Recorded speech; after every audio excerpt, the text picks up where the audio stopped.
Welcome again to the Better Leadership Team show. This is going to be, let's see how I can say this without being confusing. This episode is the third episode in a series of episodes talking about the signature framework, the talent density system from my new book, The Strength of Talent. And it's the third episode, but it is talent density system part 2. That's the confusing part. But let's simplify it. In the last episode, which you may have listened to last week or you may have listened to 2 minutes ago, the last episode, I outlined the 5 steps of my talent density system, which is to come up with a solution, which was created to come up with a solution to come up with a problem of most strategies failing and the fact that traditional performance management doesn't work. So I came up with my talent density system. Last time I talked about the 5 steps in that talent density system. The first step is setting expectations. Second is assessing performance against those expectations. The third is taking massive action on that assessment. The fourth is driving accountability, specifically leadership accountability for improving strength of talent within your organization. And the fifth is cascading that down through the organization. And when you hear those 5 steps, you might say, oh, that's not rocket science. I do some of this. The power is bringing this all together into one cohesive process. So in the last episode, we discussed, or we didn't really discuss, it's just me talking. So I talked about the overview and then drilled deeper into the first 2 steps, setting expectations and assessing performance. On this episode, I'm going to cover the last 3 steps and drill in. So step 3 is act, taking massive action on that assessment of performance. And if you remember, the assessment of performance was on what I defined as the talent density expectation model. It's assessing performance against not only productivity, but culture fit. We also talked last time in the assessment step that there were 4 categories of performance that were an outcome of the assessment: high performing, medium performing, low culture fit, and low producing. If you need to go back and listen to that episode, go do it to better understand what those different categories are. But right now I'm going to dive into actions for each of those categories that you ought to be taking with and for each of your direct reports. And remember, the number one driver of profit growth is people growth. So people growth needs to be your number one priority. These actions we talk about are the most important actions you can take to improve your team and your company. So actions. When we talk actions for the different levels of performance, we want to move people kind of up and to the right on that, on that talent density assessment matrix, moving many folks as we can into the high performing category. We're going to start with actions for your highest performers, your high performing folks, people who are high in both productivity and culture fit. Why do we start there versus starting with some of your problem children that are lower performing? We start there because most leaders, including me for many years, most leaders overinvest in their low performing folks and underinvest in their high performing folks.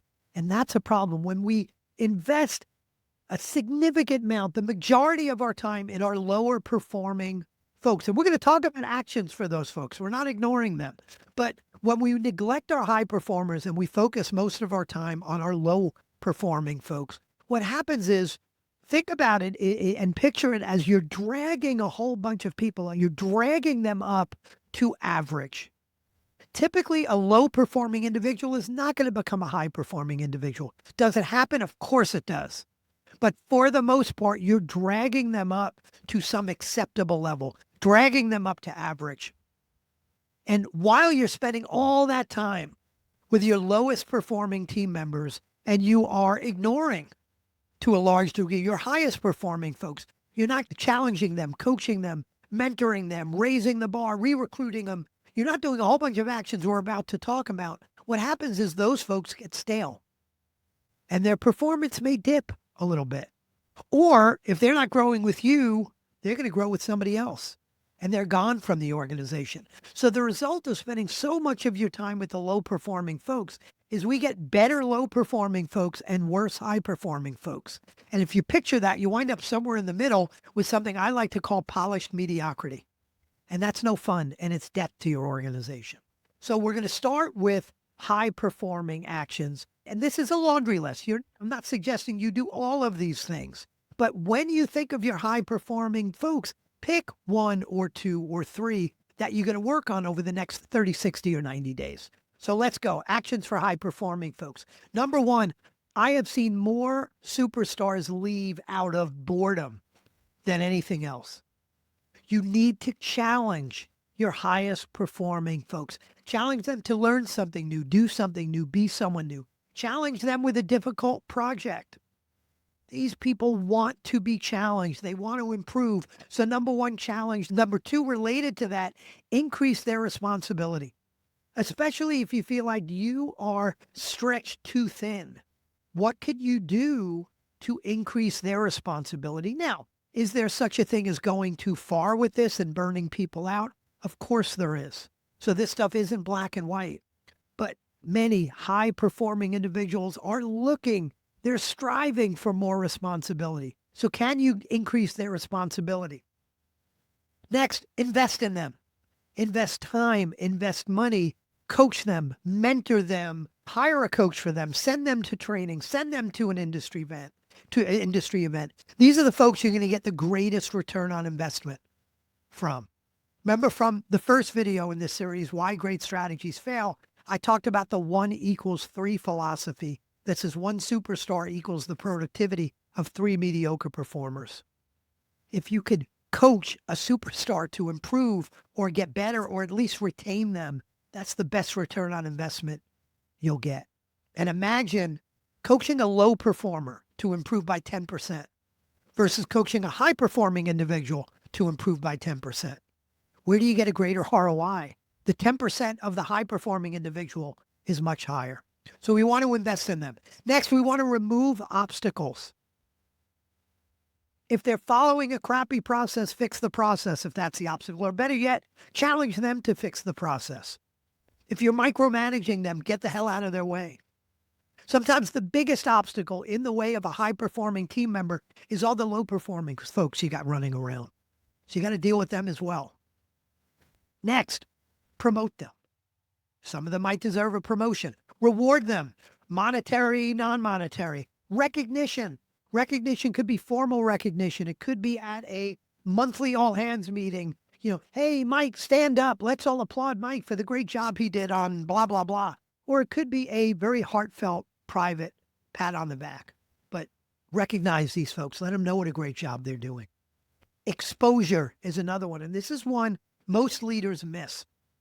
Exposure could be external exposure or internal exposure.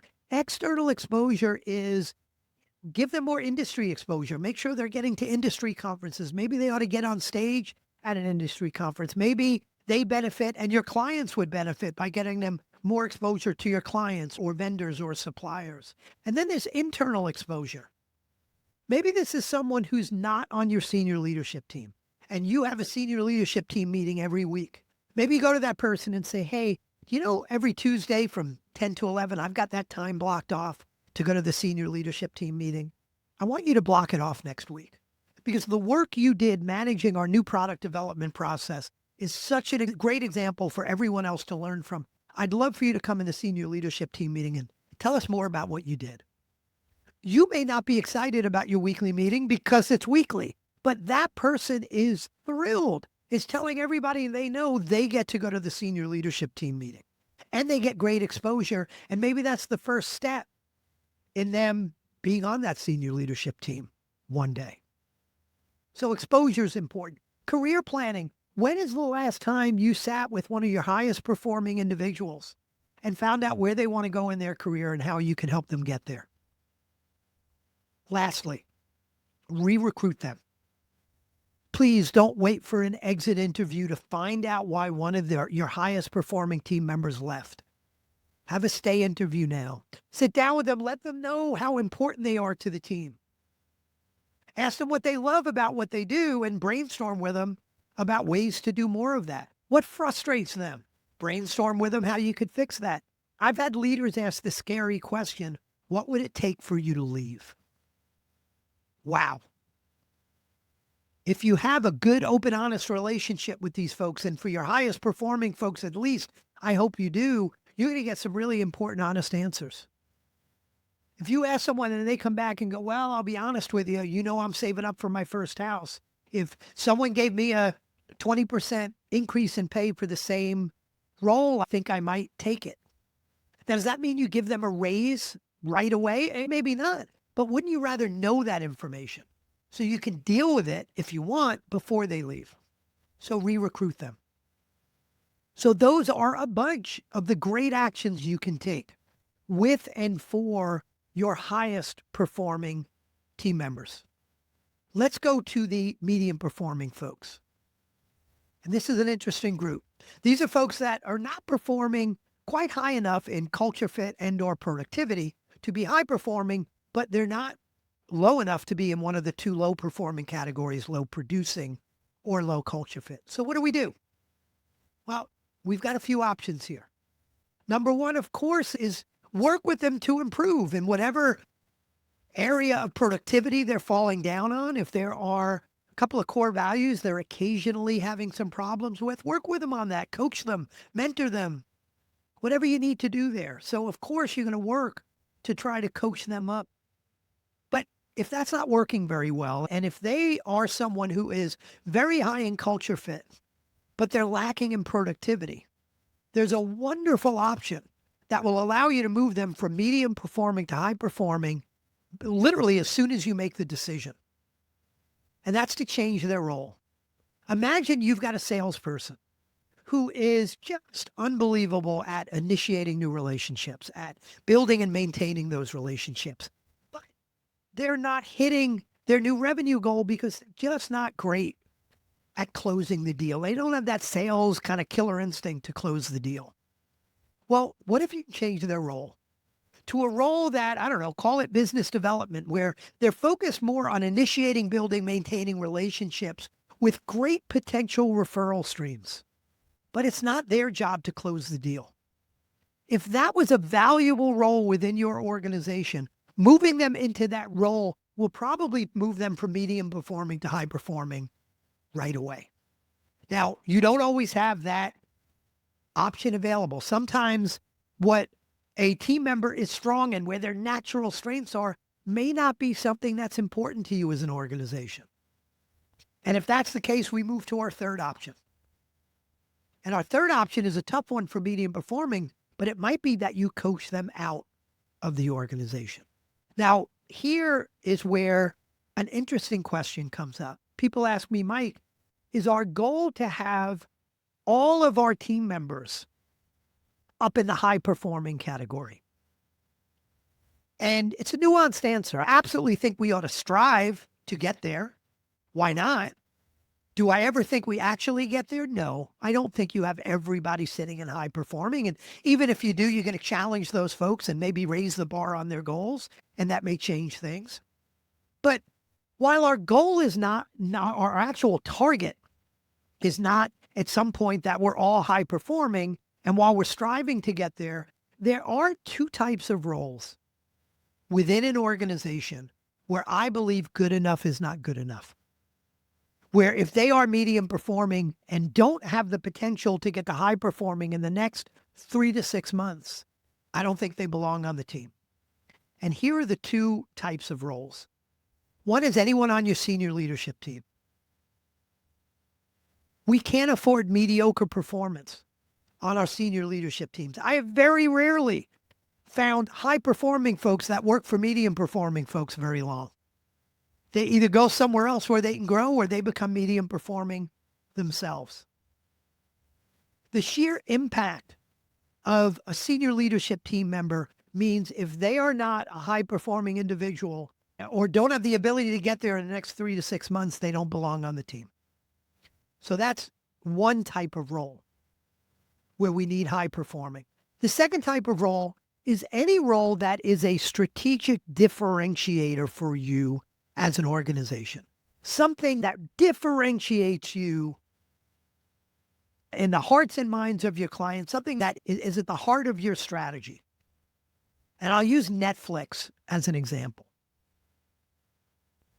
Someone in accounts payable for Netflix, that's probably not a strategically differentiating role. My guess is for Netflix, if they have a 20-year accounts payable clerk that's just doing their job but not going over and above, they're solid, medium performing, they're probably not going to fire that person for being a solid performer. However, think about what differentiates Netflix. I would say one area is their user interface, specifically their recommendation engine, and what thumbnails show up for me versus you. They can't afford mediocre. That's a big part of who they are to get us the binge watch, the next thing and the next thing. Related to that, I think anybody driving their content creation and content selection. Good enough isn't good enough there. They need great. What makes your company? And in those roles, if someone is medium performing without the strong potential to become high performing in the next 3 to 6 months, I believe you need to coach them out. So those are the actions for medium performing. Let's go to low performing. The two low performing categories are low producing and low culture fit. Really important philosophy that I have that clarifies some actions for low performing folks for me. And it's that everybody has the ability to be a superstar somewhere. Maybe not in the role they're playing in your organization.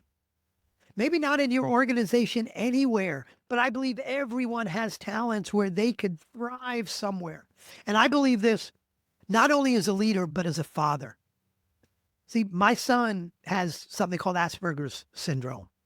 So this story was near and dear to my heart. I remember a few years ago, I saw on the news a high-tech company was hiring only autistic adults. And if you don't know what Asperger's is, it's on that autism spectrum. They were hiring only autistic adults to do their system testing their code, because those folks had the ability to hyper-focus on something and notice small changes. And that's what they needed for their system testing. They could do that at a level much better than you and I, unless you're on the autism spectrum. So I do believe everybody has the ability to be a superstar somewhere. And the longer we keep a low-performing person around, the more we're not only hurting us and the team and the company, maybe our clients, but we're also hurting them. So let's go to low producing. Low producing folks are folks that are living the culture at an okay level, maybe even at a high level, but their productivity is very low. What do we do there? Well, it's simple. Number one, there are three options here. First option is coach them up. Try to coach them up. What could you do to coach them, train them, mentor them, get them some help to improve whatever piece of productivity they're falling down on? If you can't do that, just like we talked about for the medium performing folks, there may be an opportunity to change their role if they're high in culture fit, but low in productivity. Those folks tend to be coachable at some level. Well, again, what are their natural talents? And just like the medium performing folks, if you could find a role that better leverages their natural talents, makes their weaknesses invisible because they're not part of their role anymore, they can go from low performing to high performing overnight. Now, if you can't do either of those things, if you can't coach them up or change their role, then I believe for your sake, your company's sake, your client's sake, and for their sake, you need to coach them out of the organization. You need to set them free to go somewhere else where they can perform at a high level. Let's move on to the last category, and the second low performing category, which is low culture fit.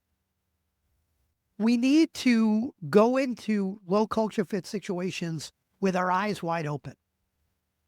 While low producing folks who are living the culture tend to be coachable, low culture fit folks 9 out of 10 times are not coachable. And it's not because they're bad people. It's because they're a bad fit for your organization.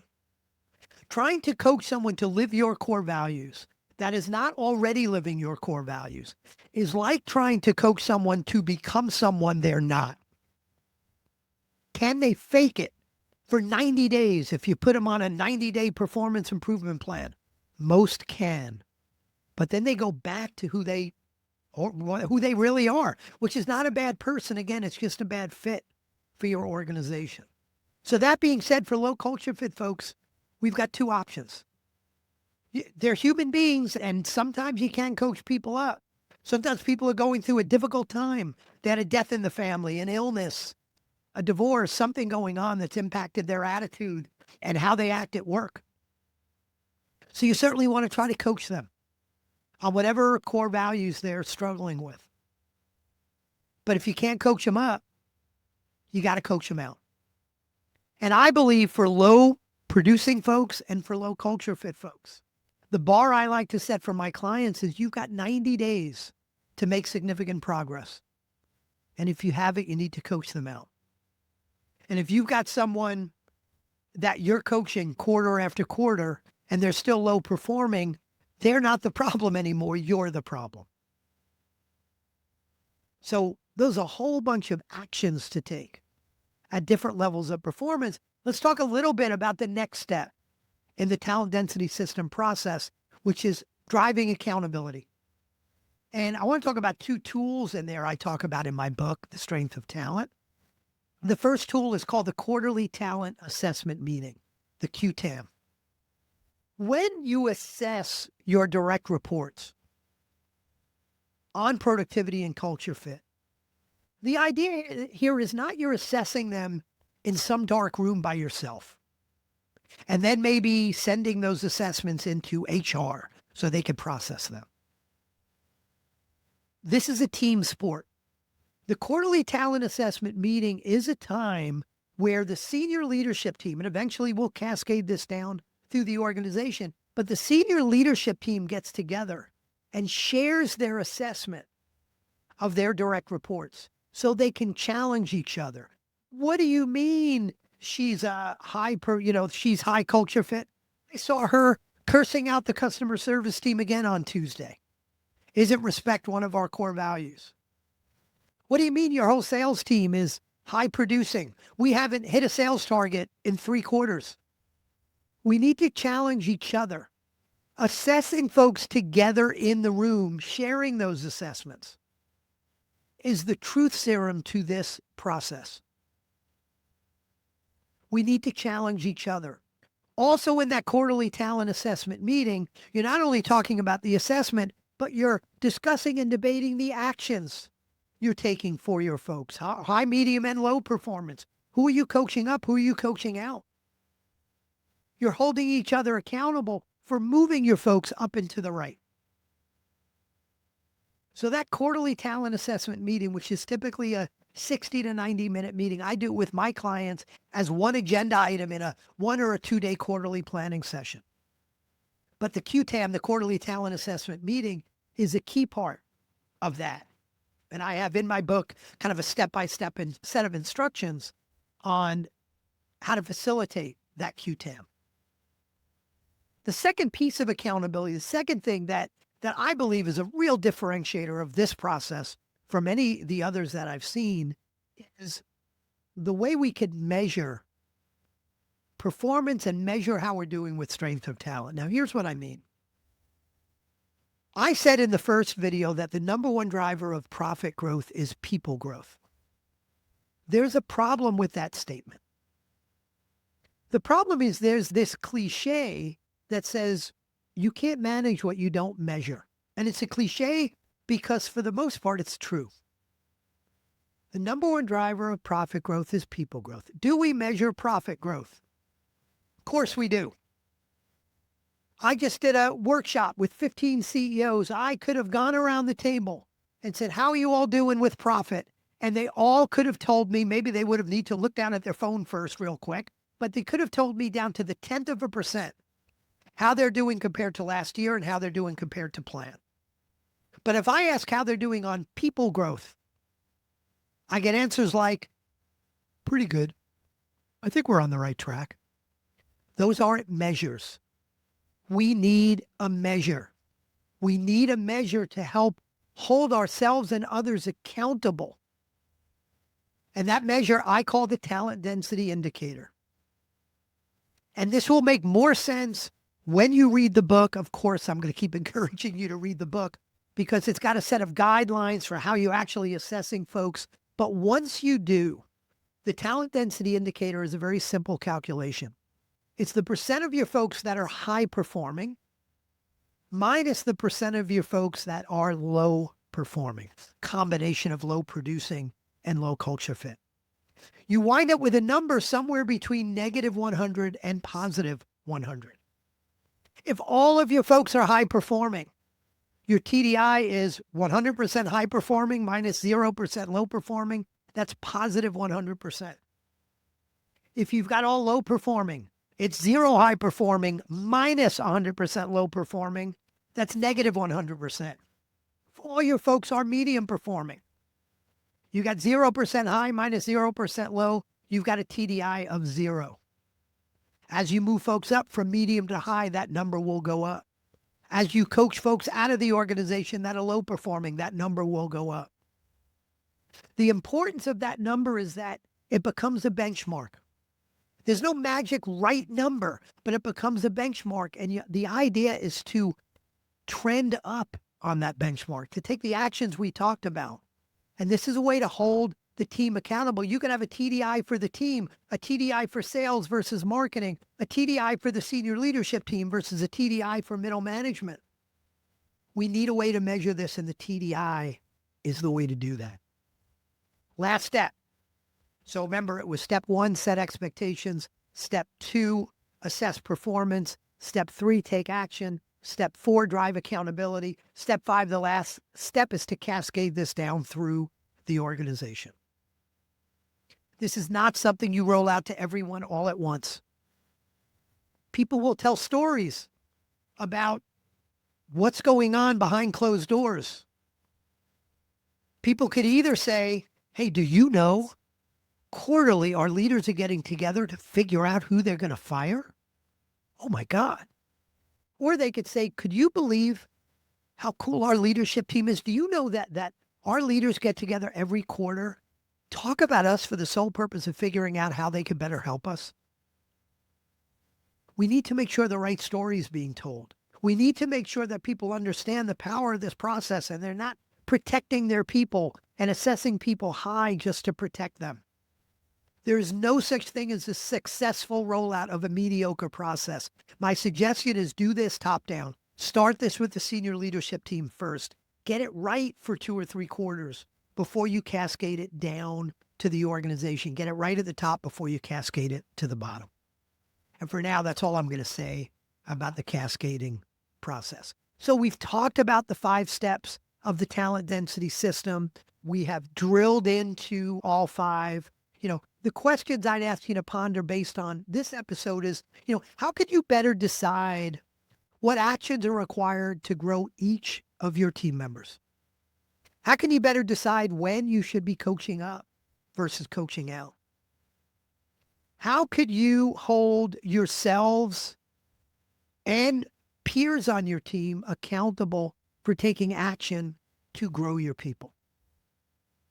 I'm telling you, I've implemented this with dozens of companies. I've done workshops with hundreds of companies on this, and the power of this talent density system, the power of the ideas in the strength of talent, how to grow your people to grow your profit, are not only business changing, but life changing.